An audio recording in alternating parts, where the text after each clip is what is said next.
Hello दोस्तों, स्वागत है आप सभी लोगों का अपने इस चैनल पर। उम्मीद करता हूँ आप लोग अच्छे होंगे अपने परिवार के साथ। आज जिस हीरोइन के बारे में हम जानेंगे वो हीरोइन अब हमारे बीच नहीं, ख़त्म हो चुकी है। उसकी पूरी संघर्ष की कहानी को हम जानेंगे, कैसे उसकी मृत्यु हुई है वो भी हम जानेंगे। तो दोस्तों वीडियो में बने रहिए, शुरू करते हैं पूरा वीडियो। आप ये तस्वीर देख रहे हैं, ये बॉलीवुड की दिग्गज अभिनेत्री थी दिव्या भारती। अब तो नहीं है हमारे बीच। 5 अप्रैल 1993 में इनकी मृत्यु हो जाती है।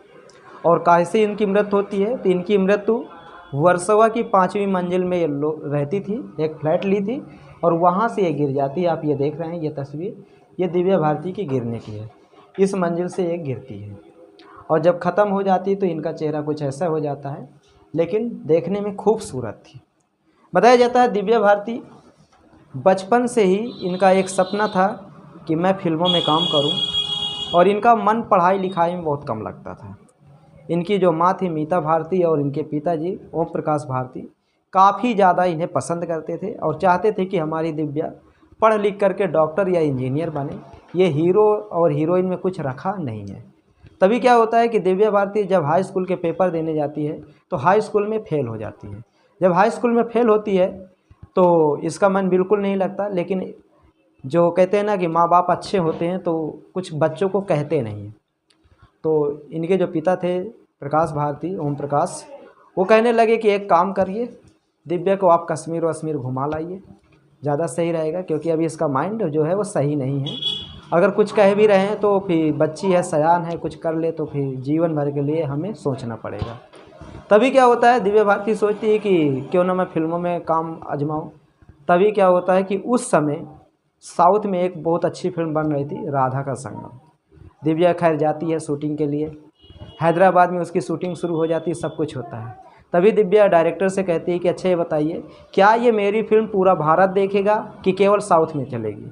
तो डायरेक्टर ने कहा अभी आप इतनी बड़ी सुपरस्टार नहीं हैं और ना मैं इतना बड़ा डायरेक्टर हूँ कि इस फिल्म को पूरे भारत में हम दिखा सकें। ऐसा नहीं है, केवल ये फिल्म आपकी यहीं पर चलेगी, बाकी कहीं नहीं चलेगी। दिव्या ने कहा मुझे फिल्म में काम ही नहीं करना। भाई जब पूरा भारत नहीं देखेगा तो फिर मैं हीरोइन बनूंगी ही नहीं। दिव्या का मेन मकसद ये था कि उसे पूरा भारत जाने।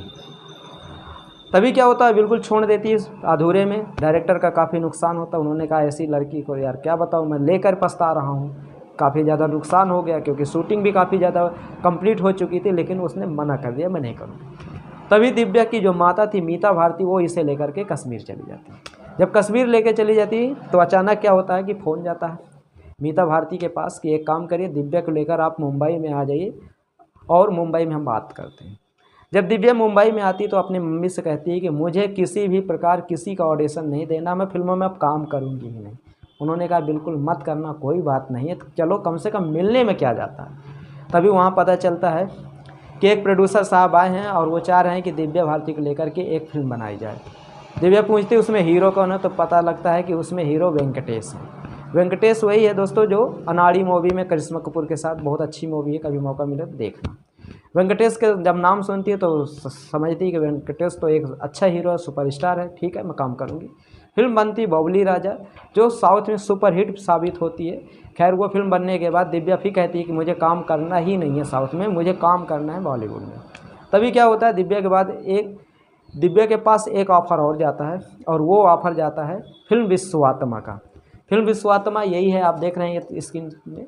ये उस समय 1990 का बात है। 1990 में जब इस फिल्म के लिए इसके डायरेक्टर गए तो दिव्या भारती काफ़ी ज़्यादा कह रही थी कि मैं करूँगी तो, लेकिन लीड रोल पर मेरा नाम आना चाहिए, सब कुछ आना चाहिए, लेकिन ऐसे नहीं होगा। तभी क्या होता है कि कुछ देर के लिए इसके जो डायरेक्टर थे जैसे विजू शाह थे, ये सब क्या हुए कि थोड़ा हट गए। और तभी अचानक कुछ दिन के बाद पहुंचते हैं बोनी कपूर साहब। बोनी कपूर ऑफ़र देते हैं फिल्म प्रेम का। तभी क्या होता है कि बात नहीं बनती और प्रेम इनके हाथ से निकल जाती है। प्रेम मिल जाती है तब्बू को, तब्बू के साथ वो फिल्म बन जाती है और रिलीज़ भी हो जाती है, लेकिन वो एक फ्लॉप मूवी साबित हुई थी, हिट नहीं होती। तभी क्या होता है कि विजू शाह जब पहुंचते हैं और कहते हैं कि एक काम करिए, आपको काम करना है कि नहीं करना, आप ये बता दीजिए। तो कहती मैं काम तो करना चाहती हूँ, लेकिन किसी बड़े अच्छे हीरो के साथ। तो उन्होंने कहा ठीक है, अच्छा हीरो है, सुपरस्टार है, एक काम करिए, हम आपको धर्मेंद्र के पुत्र सनी देओल के साथ रखते हैं, और वो फिल्म है विश्वात्मा। जब वो सनी देओल का नाम सुनती है तो काफ़ी ज़्यादा खुश हो जाती है और कहती है बहुत बढ़िया, अच्छी बात है। फिल्म रिलीज होती है, सब कुछ होता है, लेकिन ये एक एवरेज फिल्म साबित होती है। इसका एक गाना बहुत ज़्यादा फेमस होता है, सात समुंदर पार में तेरे पीछे पीछे आ गई। वो फिल्म से दिव्या भारती को पूरे इंडिया लेवल पर एक अलग पहचान मिलती है। तभी धीरे से क्या होता है कि फिल्म दीवाना साइन करती है, दीवाना सुपरहिट हो जाती है।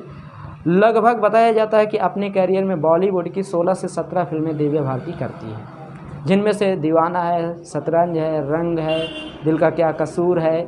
ऐसी अनेक फिल्में करने के बाद तभी दिव्या भारती के पास फिल्म आती है आंदोलन और लाडला।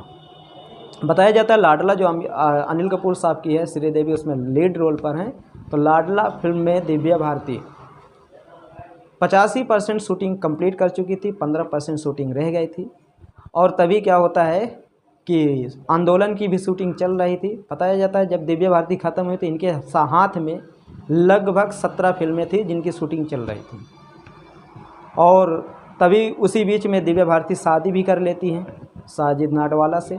साजिद नाडवाला दिव्या भारती काफ़ी पसंद करते हैं, अपना नाम भी चेंज कर लेती। इनके परिवार के लोग इस शादी से बिल्कुल ही संतुष्ट नहीं थे, जिसके चलते दिव्या भारती और थोड़ा टेंशन में रहती थी। एक दिन क्या होता है कि रात में 5 अप्रैल की बात होती है, शाम को उसका भाई आता है दिव्या भारती का।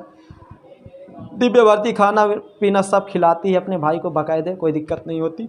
और वो चला जाता है नीचे उतर करके, वो ऊपर ही अपनी बिल्डिंग में रहती है। तभी उसके पास कॉल आता है कि शूटिंग में नहीं जाना क्या, क्योंकि दिव्या भारती को हैदराबाद जाना था आंदोलन की शूटिंग के लिए। जब शूटिंग के लिए जाना था, आंदोलन की शूटिंग थी, उसके पति की फिल्म थी, तो सोच रही थी क्यों ना अच्छे से जाया जाए। तभी क्या होता है फ़्लाइट लेट हो जाती है। अगर वो फ़्लाइट लेट ना होती तो दिव्या भारती कभी भी मरती नहीं, लेकिन कहते हैं जब जिसकी आ गई तो जाएगा तो है ही।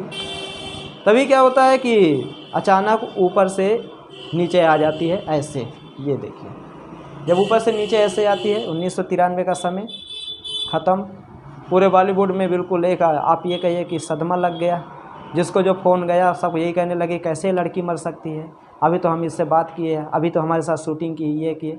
मतलब कुल मिला के हर कोई बिल्कुल वो हो गया, सबके पसीने छूट गए, सबके हाथ पैर फूल गए। इनके माता पिता को पता चला, वो को भी, पति को पता चला, वो भी। मतलब पूरा बॉलीवुड क्या पूरा देश सदमे में चला गया, क्योंकि भारत ने बहुत ही होनहार और बहुत ही टैलेंटेड अभिनेत्री को खो दिया। खोने के बाद जब दिव्या भारती की मृत्यु हो जाती है, उसके बाद इनको दफनाया जाता है, सॉरी जलाया जाता है। जलाने के बाद फिर इसमें जांच बैठती है कि दिव्या भारती गिरी कैसे। कुछ लोग कहते हैं कि दिव्या भारती को संजय दत्त ढकेल दिए थे। कुछ लोग कहते हैं कि उस समय की जो टॉप 1 हीरोइनें थी, जैसे श्रीदेवी थी और जूही चावला थी, माधुरी दीक्षित थी, इनसे कहीं ज़्यादा पॉपुलैरिटी दिव्या भारती की थी। तो इन लोगों ने मिल करके दिव्या भारती को मरवा दिया। तमाम ऐसी खबरें आई। 1993 में भारत में बम विस्फोट भी हुआ था, जिसमें से लगभग 257 लोग मारे गए थे और बहुत सारे लोगों को गिरफ्तार भी किया गया था। कुछ लोगों को मृत्युदंड तक भी दिया गया था। तमाम ऐसी बातें आई, लेकिन कहीं ना कहीं देखा जाए 1993 हमारे लिए अच्छा नहीं था, हमारे देश के लिए अच्छा नहीं था, क्योंकि उधर बम विस्फोट, इधर अभिनेत्री गई और बहुत सारे जो विद्यार्थी थे उस समय के, बताया जाता है कि उस समय बोर्ड पेपर चल रहे थे, वो अपने पेपर तक छोड़ दिए थे दिव्या भारती की मृत्यु को सुन करके। तो कहीं ना कहीं काफ़ी लोग दिव्या भारती को खूब ज़्यादा पसंद करते थे और प्रेम करते थे। बताया जाता है दिव्या भारती के मरने के बाद 2 फिल्में रिलीज की गई थी, जैसे कि एक रंग है और दूसरी शतरंज है। ये 2 फिल्में दिव्या भारती के मरने के बाद रिलीज की गई थी। ये शतरंज मूवी है और उसके बाद ये रंग मूवी है। ये दोनों फिल्में इनके मरने के बाद रिलीज की गई थी। अब दोस्तों मैं आपको बता दूं, हम लोग बुढ़ा जाते हैं फिर भी इतना नाम नहीं कमा पाते, लेकिन ये एक 16 साल की उम्र में अपने करियर की शुरुआत करती है और 19 साल की उम्र में ख़त्म हो जाती है। तो कहीं ना कहीं देखा जाए बहुत कम उम्र में ये लड़की ख़त्म हुई है, और जो ये इस देश को दी है शायद कोई इसकी भरपाई कर पाए। बॉलीवुड की बहुत ही होनहार और टैलेंटेड अभिनेत्री थी और ये हमारे बीच से चली गई।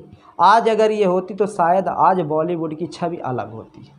दोस्तों मैं आपको बता दूं, बॉलीवुड से हम लोगों को काफ़ी फ़ायदा है।